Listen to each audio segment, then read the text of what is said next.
Crews at the plant have been struggling to deal with contaminated water elsewhere on site. They're trying to stop hundreds of tons of tainted groundwater from flowing directly into the ocean every day. They say radioactive strontium and cesium may have been leaking into the ocean since May 2011. TEPCO officials say 30 trillion becquerels of the radioactive materials may have flowed down to the shore in that time. That's well beyond the in-house annual emission limit of 220 billion becquerels. Cesium and strontium are easily absorbed into soil, so the officials say it's hard to determine the exact amount that got out. Radioactive water has been building up every day at the plant since the accident. It's a growing problem. The short-term solution is storage. There is no long-term solution. NHK World's Noriko Okada walks us through the issue. Workers pour 100 tons of cooling water every day into the 3 reactors where the meltdown took place. The water comes into direct contact with molten fuel and becomes highly contaminated. Company officials initially thought they would be able to reuse the contaminated water to cool the reactors. But then they discovered groundwater was seeping into the reactor buildings. They had to adapt their plan to address the 400 tons of contaminated water being pumped out every day. The company installed devices that were supposed to filter out the majority of the radioactive substances from the water. But so far, cesium is the only substance they've been able to remove. The stored water remains highly contaminated with other materials. Company officials say they are now storing some 340,000 tons of contaminated water in 1,000 tanks. They plan to add more tanks to increase capacity to 700,000 tons. But the tanks have been hastily built. Experts have often pointed out how vulnerable they are to damage. And this isn't the first time leaks have been found. Company officials have reported another grim figure. 30 trillion becquerels of radionuclide substances have been discharged into the ocean since May 2011. They say 950 trillion becquerels of cesium had leaked into the ocean before that date. That means about 1 quadrillion becquerels of radionuclide have been discharged into the Pacific. One expert says stopping the flow of contaminated water isn't enough. He's calling for more research into its effect. Radioactive substances are accumulating in the seabed and are being consumed by fish. High levels of radiation have been detected in some of the fish. We don't know the mechanism or how it's happening. This is something we haven't fully investigated. Kanda says information about the contamination must be fully disclosed. He says that's the only way to allay growing fear and distrust in Japan and around the world. Noriko Okada, NHK World.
10 minutes before the hour, Tom Hartman here with you. And Kevin Camps, the radioactive waste watchdog at beyondnuclear.org, is on the line with us. Kevin, welcome back to the program. Thanks so much, Tom.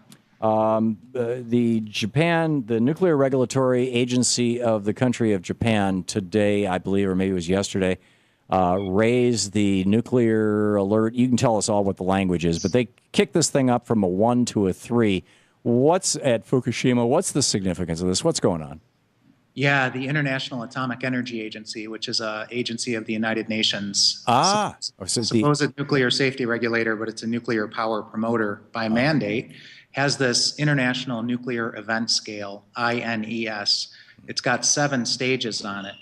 And this leak that just happened from these storage tanks at Fukushima Daiichi, originally the Japan Nuclear Regulation Authority was going to make it a 1, which officially is technically called an anomaly. Well, just in the last 24 hours, as you said, they're now talking a 3, which is a serious incident, and that's a 100-fold increase in severity. Right. And that is regarded as serious. And 7 is the highest rung on this ladder, which is a global catastrophe, in my words.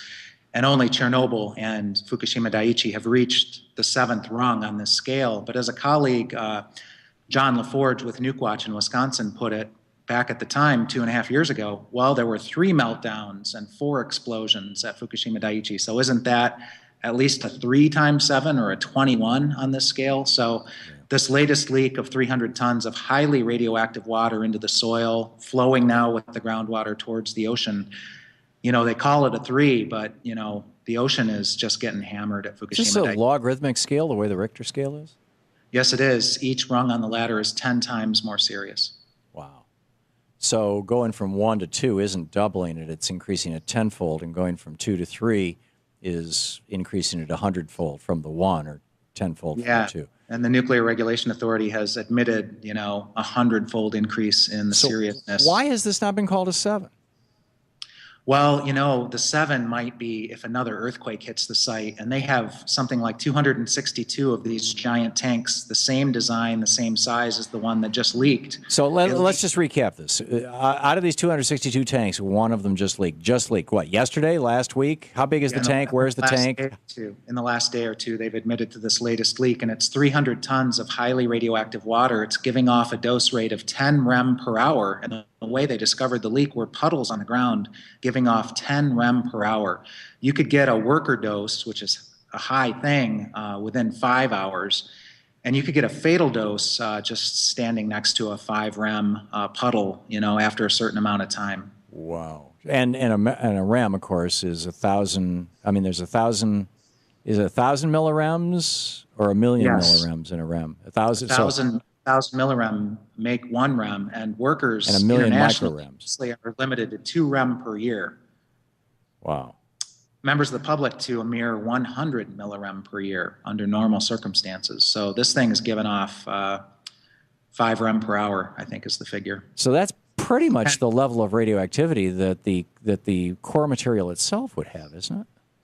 Sorry, I misspoke. 10 rem per hour from this puddle of water on the ground. No, if you get into the core material, I mean, you're talking just unimaginable dose rates. You're talking, I don't even know if it's millions of rems per hour. Wow. But that's an instant. If you were to get close to the cores without radiation shielding, you would be dead within a second. Wow. Wow. From gamma radiation. What is the... So far, I mean, we've had a lot of workers, or Japan has had a lot of workers exposed to this. Has anybody disclosed the consequences of this? Do we know how many people have been directly affected by the Fukushima meltdown? Well, even the Japanese government now admits that 10,000 Fukushima Daiichi workers will qualify really for lifetime coverage, at least health checkups and perhaps even compensation, because they've exposed themselves, they've been exposed to enough radiation dose to be at risk of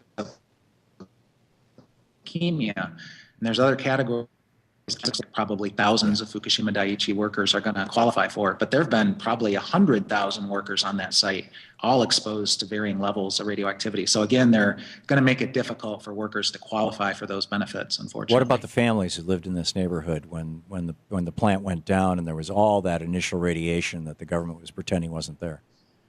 Well, there's still 150,000 or more nuclear refugees scattered all over Japan, and they've left for other countries as well. And some of the startling, alarming news that's just coming out yet again is childhood thyroid cancer, which is a very rare disease. In fact, most years there are 0 cases in 100,000 in Japan, and it looks like those numbers, at least in Fukushima Prefecture, are increasing among children and adolescents that were exposed to the radioactive iodine-131, which is a vicious poison that attacks the human thyroid gland.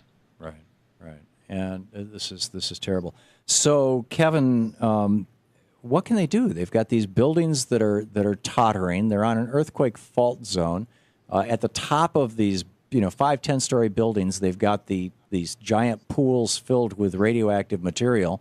Rather than at ground level, and what's next? Well, Tokyo Electric is admitting it's beyond their coping ability. They're asking for international assistance at long last. The Japanese government, just in the last couple of weeks, has said we're going to step in. This is under, a pro-nuclear Prime Minister Abe. Yeah. So finally, there's some recognition that this is just out of control. And you mentioned, why not a level 7? Well, if a big earthquake hits that site and hundreds of these containers were to let loose the hundreds of thousands of tons of highly radioactive water they contain, I think that might certainly qualify as a level 7. How are they getting all these containers there? They're just all over Japan. They're building, 100-ton water containers and shipping them to Fukushima to fill with water. Is that the deal? Yeah, those 262 giant tanks are actually, I think the figure is 1,000-ton water tanks, and the one that leaked 300 tons of its 1,000-ton capacity. But there's even smaller sized, and you're talking now not 262, but many hundreds of these tanks spreading onto the hillsides. They're building them and trying to keep up with this flood. Amazing.